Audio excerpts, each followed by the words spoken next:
वंदे मातरम জাতীয় কংগ্রেস জিন্দাবাদ রাহুল গান্ধী জিন্দাবাদ।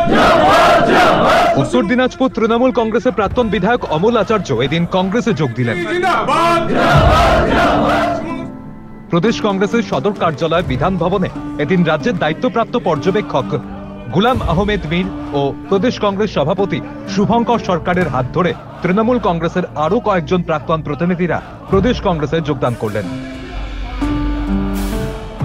রাহুল গান্ধীর আদর্শতে অনুপ্রাণিত হয়েই তারা দল বদল করেছেন বলে জানান অমল আচার্য। ভারতে কংগ্রেস ছাড়া কোনো বিকল্প নেই বলে তার মত। আগে কংগ্রেসেই ছিলেন, ফলে তার ঘর বাপসি হয়েছে বলেই তিনি মন্তব্য করেন। উত্তর দিনাজপুর থেকে অমল আচার্য সহ কর্মীদের স্বাগত জানিয়ে কংগ্রেসের পরিবারে যোগদান করানো হলো।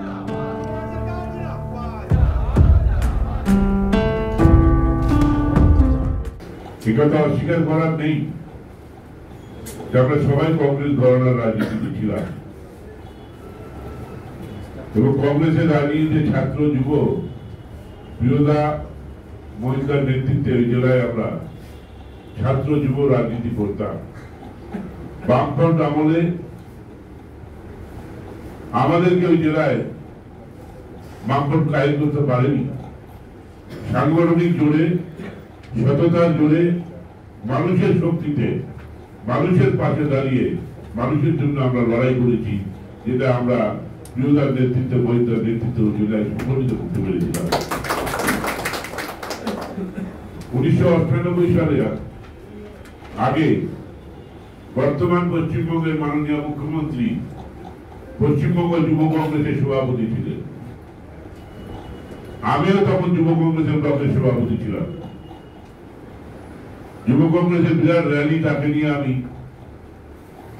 তার কুচবিহার থেকে কার্তিক যাত্রা ইন্ডিয়ার সব থেকে বড় র্যালি করিয়েছিলাম। 1998 সালে তিনি তৃণমূল গঠন করেন। আমি তখন তার হাত ধরেই 1998 1 জানুয়ারি তৃণমূলে যাই। তারপর থেকে 24টা বছর তৃণমূল সংগঠনকে শক্তিশালী করে 11 সালে বিধানসভায় এলাম, 11 থেকে 16 আবার এলাম। জেলার দায়িত্ব দিল, জেলাকে তৃণমূল বানায় দিলাম। 21 সালে কি হলো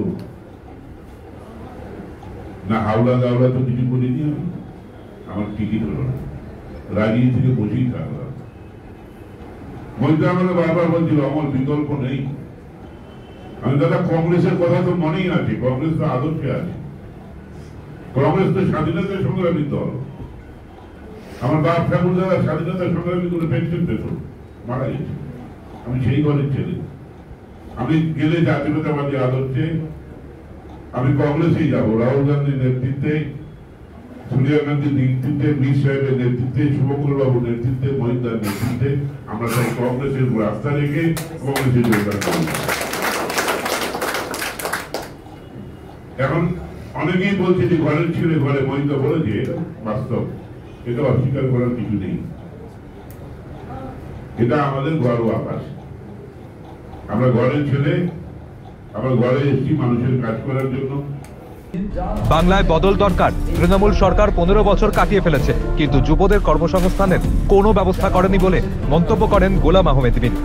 কেন্দ্র সরকার যেভাবে বিভাজন করে রাজনীতি করছে, তার পাশাপাশি রাহুল গান্ধী সবাইকে একত্রিত করে এক ভালো দেশ গড়ার প্রয়াস করছেন। ইলেকশন কমিশনকে ব্যবহার করে ভোট চুরি করছে কেন্দ্র সরকার। তার বিরুদ্ধে শুধু রাহুল গান্ধী নিজের কণ্ঠ জোর করেছেন। অমল আচার্য ছাড়াও এদিন আব্দুস সামাদ, প্রাক্তন সভাপতি ইটাহার পঞ্চায়েতের সমিতি, অশোক দাস, প্রাক্তন যুব সভাপতি জাকির হোসেন, প্রাক্তন কার্যনির্বাহী সভাপতি দিনাজপুর, এছাড়াও জামিন মুর্মু, প্রাক্তন কর্মাধ্যক্ষ সহ বেশ কিছু কর্মী কংগ্রেসে এবার যোগদান করলেন।